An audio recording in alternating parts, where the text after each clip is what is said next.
El influjo de Darwin sobre el pensamiento moderno. Cómo las ideas de Darwin impactaron a la ciencia. Introducción. Cada período en la historia de los seres humanos civilizados estuvo dominado por un conjunto definido de ideas o ideologías. Esto es tan válido para los antiguos griegos como para el cristianismo, el Renacimiento, la Revolución Científica, la Ilustración y los tiempos actuales. Constituye una cuestión del mayor interés la pregunta por la fuente de las ideas dominantes de la era presente. También se puede hacer esta pregunta en términos diferentes. Por ejemplo, ¿cuáles libros han tenido mayor impacto sobre el pensamiento contemporáneo? Inevitablemente la Biblia tendría que mencionarse en primer lugar. Antes de 1989, cuando se declaró la bancarrota del marxismo, el capital de Karl Marx hubiera ocupado un claro segundo puesto, y ejerce todavía un influjo dominante en muchas partes del mundo. Sigmund Freud ha experimentado altibajos en su influencia. El biógrafo de Albert Einstein, Abraham Pais, manifestó la excesiva pretensión de que las teorías del físico han cambiado profundamente el modo como los hombres y mujeres actuales piensan acerca de los fenómenos de la naturaleza inanimada. No había acabado de publicarlo, no obstante, cuando Pais reconoció su exageración. En realidad sería mejor decir los científicos actuales que los hombres y mujeres, escribió, porque se necesita estar versado en el estilo de pensamiento fisicalista y en técnicas matemáticas para poder apreciar las contribuciones de Einstein. En realidad dudo que alguno de los grandes descubrimientos de la física en la década de 1920 haya tenido cualquier tipo de influencia sobre las concepciones de la gente promedio. La situación, sin embargo, es diferente con respecto al origen de las especies, 1859 de Darwin. Ningún otro libro, salvo la Biblia, ha hecho tanto impacto sobre el pensamiento actual. Espero poder demostrar que esta evaluación se justifica, no solo porque Darwin, más que cualquier otro, fue responsable de la aceptación de una explicación laica del mundo, sino también porque revolucionó las ideas acerca de la naturaleza de este mundo en una sorprendente cantidad de maneras. La primera revolución darwiniana. Antes de Darwin, la aceptación del mundo estaba dominada por la física. Si bien la naturaleza viviente desde Buffon en adelante ocupó un lugar de importancia creciente en el pensamiento de los filósofos, no pudo organizarse adecuadamente hasta que la biología se convirtió en una rama reconocida de la ciencia, y esto no sucedió hasta mediados del siglo XIX. Se precisaba una previa aceptación de ideas enteramente nuevas, provenientes de la biología, y ni la ciencia establecida ni la filosofía estaban listas para admitirlas. Su aceptación requería una revolución ideológica, y esta, como finalmente resultó, fue en realidad una revolución radical. Requirió mayores y más profundas modificaciones de la visión del mundo de las personas promedio que las que habían tenido lugar en los siglos precedentes. Es habitual que esto se pase por alto porque tradicionalmente se considera a Darwin solo un evolucionista. Sin duda lo era, y en efecto fue él quien fundó la ciencia laica. En la década de 1860, el marbete darwinista describía a alguien que rechazaba el origen sobrenatural del mundo y de sus cambios. No requería una aceptación de la selección natural. Mayer 1991. La introducción de la ciencia laica constituyó la primera revolución darwiniana. Las contradicciones de Darwin a un nuevo Zeitgeist. Al reemplazar la ciencia divina por la laica, Darwin revolucionó profundamente las ideas del siglo XIX, pero su impacto no se limitó a la evolución y a las consecuencias del pensamiento evolucionista, incluidas la evolución ramificada, ascendencia común y la posición de los seres humanos en el universo, descendencia de los primates. También entrañó una serie completa de ideologías nuevas. Eran en parte refutaciones de conceptos venerables tales como la teleología, y en parte la introducción de conceptos enteramente nuevos como el de biopoblación. En conjunto, produjeron una real conmoción revolucionaria en el pensamiento de los seres humanos actuales. La evolución constituye un fenómeno tan obvio para cualquier estudioso de la naturaleza que su rechazo casi universal hasta mediados del siglo XIX es algo enigmático. Como dijo con razón el genetista Doshansky, nada en biología tiene sentido si no es a la luz de la evolución, lo cual es seguramente correcto para toda la biología no funcional. Por cierto, hubo quienes propusieron la evolución antes de Darwin, Buffon e incluso Jean-Baptiste Lamarck con su teoría bien desarrollada, pero todavía en 1859 la totalidad de los legos y casi todos los naturalistas y filósofos aún aceptaban un mundo estable y constante. Con la evolución mirando a todos en la cara, ¿por qué sin embargo resultó en general tan inaceptable hasta 1859? ¿Qué fue lo que impidió la aceptación de lo aparentemente obvio? Mi conclusión meditada es que ciertas ideologías y conceptos fundamentales, componentes del Zeitgeist de principios del siglo XIX, fueron los que impidieron una admisión más temprana del evolucionismo. Quiero analizar ahora algunos de estos factores. Ciencia secular. Una aceptación literal de cada palabra de la Biblia constituye el enfoque estándar de cada cristiano ortodoxo a principios del siglo XIX. Todo en este mundo, tal como se lo ve, había sido creado por Dios. La teología natural agregaba la convicción de que en el momento de la creación, Dios había instituido también una serie de leyes que seguiría manteniendo la adaptación perfecta de un mundo bien diseñado. Darwin desafió los tres componentes principales de esta creencia. Sostuvo en primer lugar que el mundo evoluciona en lugar de mantenerse constante. En segundo lugar, que las especies nuevas no son creadas especialmente, sino que derivan de ancestros comunes. Y en tercer lugar, que la adaptación de cada especie se halla regulada en forma continua por la selección natural.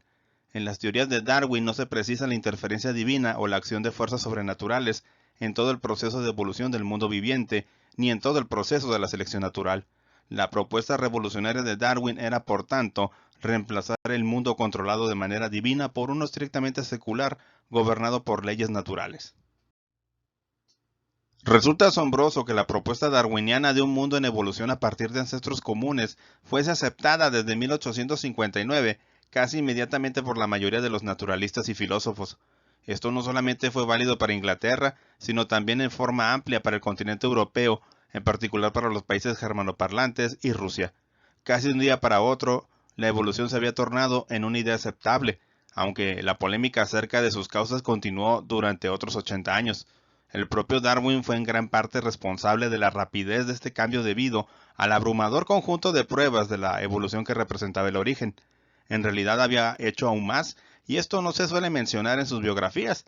Presentó unos 50 o 60 fenómenos biológicos fácilmente explicables mediante la selección natural, pero muy reacios a cualquier explicación por la creación especial, e igualmente inexplicables para él, así llamado diseño inteligente.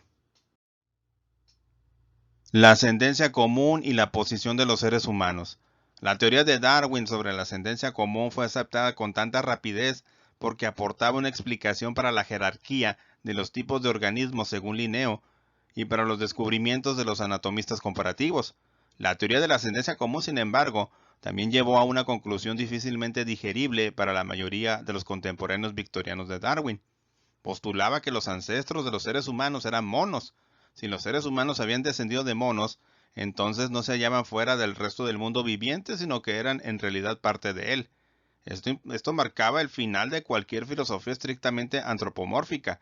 Si bien Darwin no cuestionó las características singulares del Homo sapiens, cosas que tampoco hacen los evolucionistas modernos, desde una perspectiva zoológica los seres humanos son solo monos que han evolucionado en forma especial. De hecho, todas las investigaciones modernas han revelado la increíble similitud entre los seres humanos y los chimpancés. El hombre comparte con ellos el 98% de sus genes y muchas de sus proteínas, por ejemplo la hemoglobina, son idénticas. Se ha vuelto evidente en los últimos años que en un estudio filosófico de los seres humanos que trate de cuestiones tales como la naturaleza de la conciencia, la inteligencia y el altruismo humanos, ya no se puede ignorar el origen de estas capacidades humanas en nuestros ancestros antropoides. Esto es verdad, aunque mediante la evolución, la humanidad haya adquirido muchas características y facultades únicas. Pensamiento poblacional. Iré directamente a un análisis de los fundamentos filosóficos de las teorías de Darwin. Con la evolución como algo tan obvio para cualquier estudioso de la naturaleza viviente, ¿por qué insumió tanto tiempo el que este hecho evidente se tornase aceptable? Veré esto en un caso determinado. El concepto darwiniano más original e importante fue el de la selección natural. ¿Por qué se mostraron no solo los filósofos, sino incluso la mayoría de los biólogos tan hostiles a esta teoría durante tanto tiempo?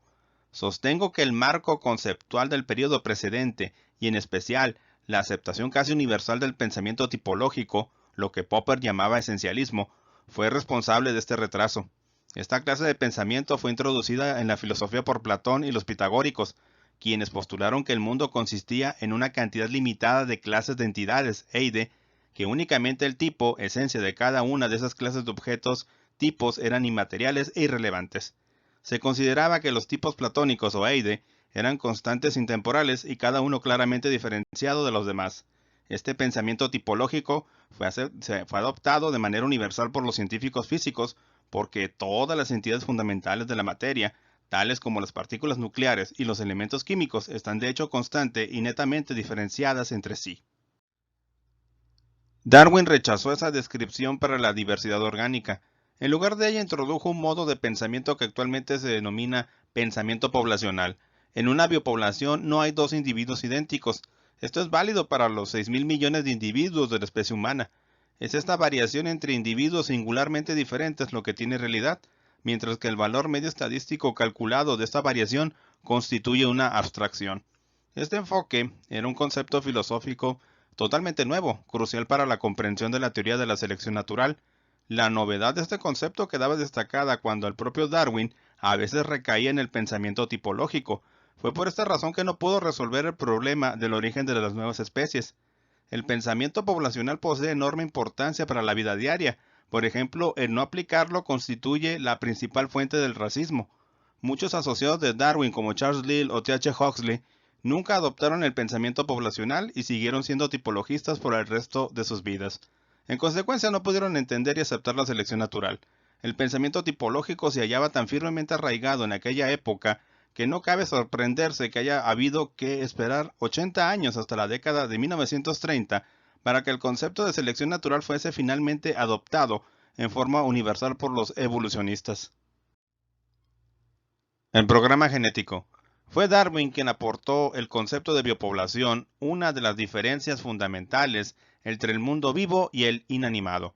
Otro concepto igualmente exclusivo del mundo viviente, el de programa genético, no pudo concebirse hasta que la citología, la genética y la biología molecular maduraran. Es responsable de la causación dual de todas las actividades de y en los organismos vivientes. Quizá la más profunda diferencia entre el mundo inanimado del físico y el mundo animado del biólogo sea la causación dual de todos los organismos. La totalidad de cada cosa que tienen lugar en el mundo físico se hallan controladas exclusivamente por las leyes naturales, la gravitación, las leyes de la termodinámica y muchas otras descubiertas por las ciencias físicas. Esas leyes describen las propiedades de toda la materia. Incluso los organismos vivientes y sus partes, en tanto son materiales, están tan sometidos a ellas como la materia inanimada. Las leyes de las ciencias físicas resultan particularmente evidentes en el estudio de la vida en los niveles celular y molecular. La formación de teorías en fisiología se basa en forma casi exclusiva en leyes naturales. Sin embargo, los organismos se hallan también sometidos a un segundo conjunto de factores causales, la información provista por sus programas genéticos. No existe actividad, movimiento o conducta de un organismo que no esté influida por el programa genético.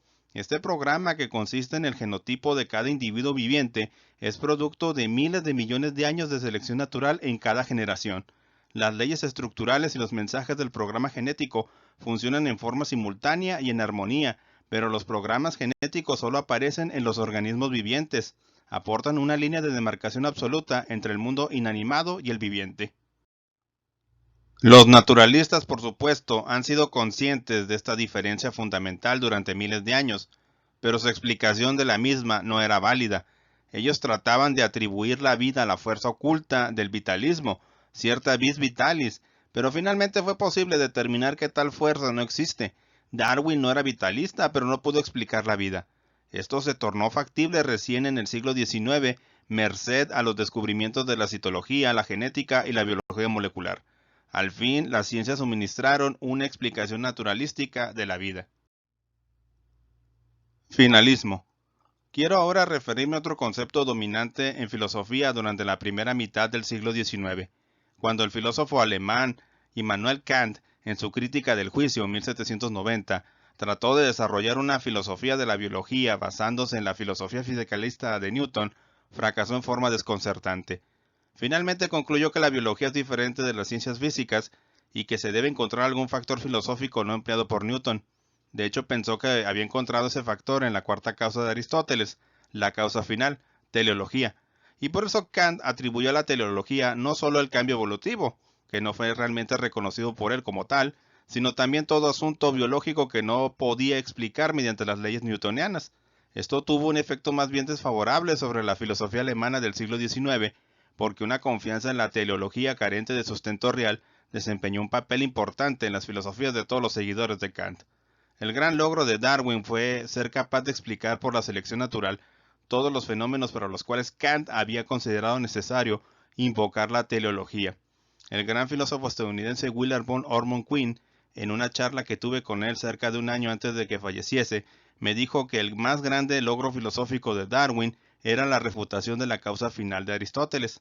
El proceso puramente automático de la selección natural, que produce abundantes variaciones en cada generación, siempre descartando los individuos inferiores y favoreciendo los mejor adaptados, puede explicar todos los procesos y fenómenos que antes de 1859 solo podían explicarse mediante la teleología. Actualmente todavía se reconocen 4 fenómenos o procesos teleológicos en la naturaleza, pero todos pueden ser explicados por las leyes de la química y de la física, en tanto que una teleología cósmica como la aceptada por Kant no existe. El papel del azar. El determinismo constituyó una filosofía dominante antes de Darwin. Laplace se había jactado de que si pudiese conocer la ubicación y el movimiento de cada objeto en el universo, entonces podría predecir cada detalle de la historia futura del mundo. En esta filosofía no había lugar para el azar o el accidente.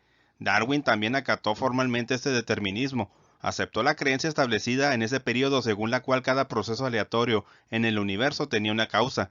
Pero las leyes newtonianas de la física no eran suficientes para explicar la variación genética, de modo que Darwin hizo uso del principio por entonces universalmente aceptado de la herencia de los caracteres adquiridos. Los animales domésticos, dijo, son más variables que los silvestres porque tienen una dieta más rica y los cambios así producidos son heredados. Para él, todas las mutaciones eran resultado de una causa observable. No fue hasta la década de 1890 que el concepto de mutaciones espontáneas fue introducido en biología por De Vries. La variación darwiniana, al no basarse en las leyes newtonianas, no resultaba aceptable para los filósofos de la época. Estas variaciones se consideraban fenómenos fortuitos o accidentes. El físico y filósofo Herschel se refirió de manera despectiva a la selección natural como la ley del revoltijo. No estaba solo en esta crítica. Sedgwick, el geólogo de Cambridge, y otros críticos censuraron a Darwin por invocar el azar como factor evolutivo. Una y otra vez se le preguntó a Darwin, ¿cómo puede usted creer que un órgano tan perfecto como el ojo puede haberse originado por azar? Aún se carece de un análisis exhaustivo de la historia de la aceptación gradual del azar en la explicación científica. Ahora que se ha caído en la cuenta de que el azar en la evolución es parte de la naturaleza bigradual en 2 pasos de la selección natural, los procesos de selección o eliminación durante el segundo paso de la selección natural pueden hacer uso de la contribución positiva hecha por la variación aleatoria en el primer paso.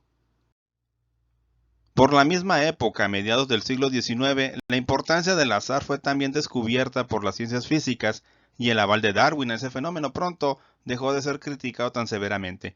Cuando los autores actuales hablan de variación aleatoria, no están negando la existencia de fuerzas causales moleculares, pero sí niegan que tal variación genética constituya una respuesta a las necesidades adaptativas de un organismo.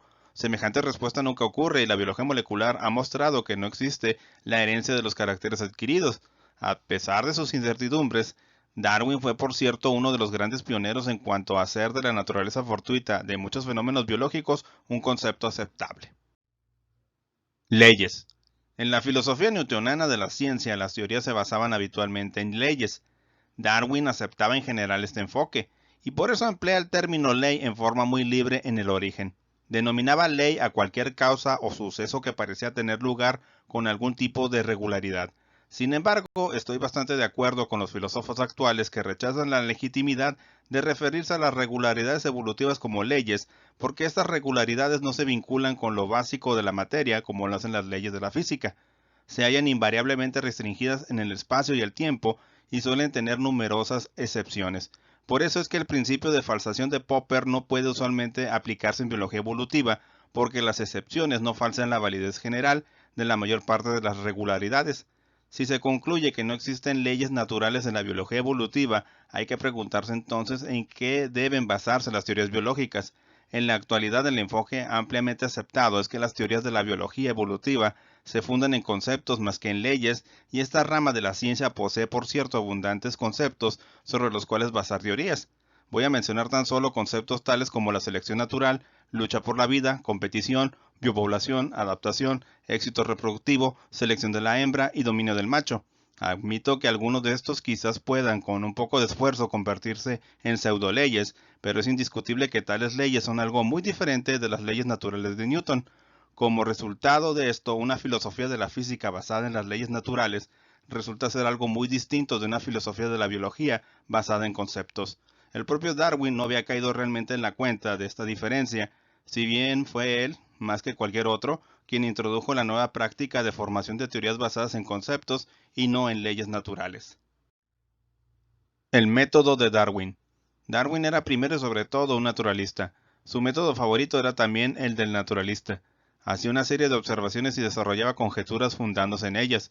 Consideraba que este enfoque era el método inductivo y consignó en su autobiografía que se tenía por fiel seguidor de Bacon.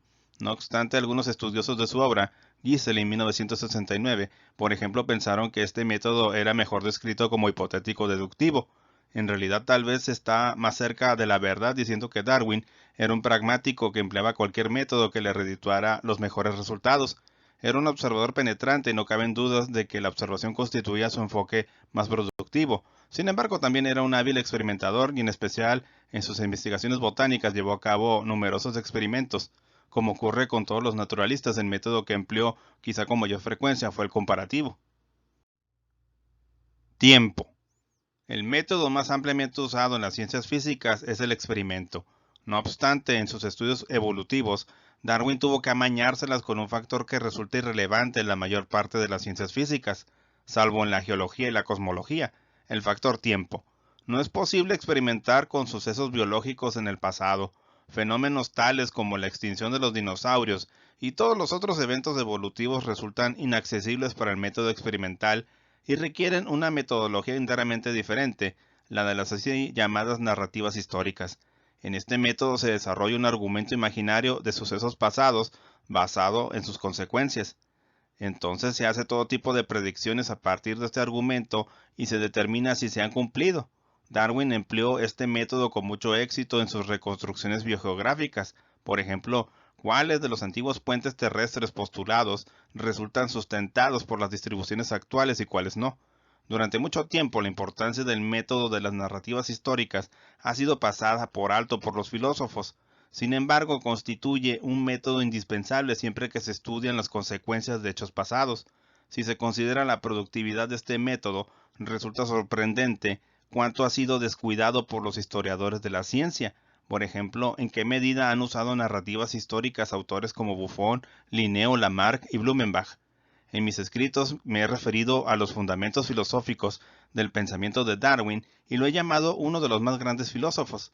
Este no es un punto de vista ampliamente aceptado. Aunque fue uno de los más grandes filósofos de todas las épocas, su filosofía de la biología difiere de manera tan fundamental de las filosofías basadas en la lógica, la matemática y las ciencias físicas, que su naturaleza filosófica fue tradicionalmente omitida. Resumen. Voy a tratar de resumir ahora las contribuciones de Darwin al pensamiento de los seres humanos actuales. Fue responsable del reemplazo de una cosmovisión fundada en el dogma cristiano por una cosmovisión estrictamente laica. Sus escritos además llevaron al rechazo de varias perspectivas antes dominantes del mundo, tales como el esencialismo, el finalismo, el determinismo y la suficiencia de las leyes de Newton para la explicación de la evolución. Reemplazó estos conceptos refutados por una serie de conceptos nuevos de vasta importancia, también fuera de la biología, como los de biopoblación, selección natural, la importancia del azar y la contingencia, la importancia explicativa del factor tiempo, narrativas históricas, y la importancia del grupo social para el origen de la ética. Casi todos los componentes del sistema de creencias de los seres humanos actuales se hallan de algún modo afectados por una u otra de las innovaciones conceptuales de Darwin. Su obra en conjunto constituye el fundamento de una nueva filosofía de la biología en rápido desarrollo.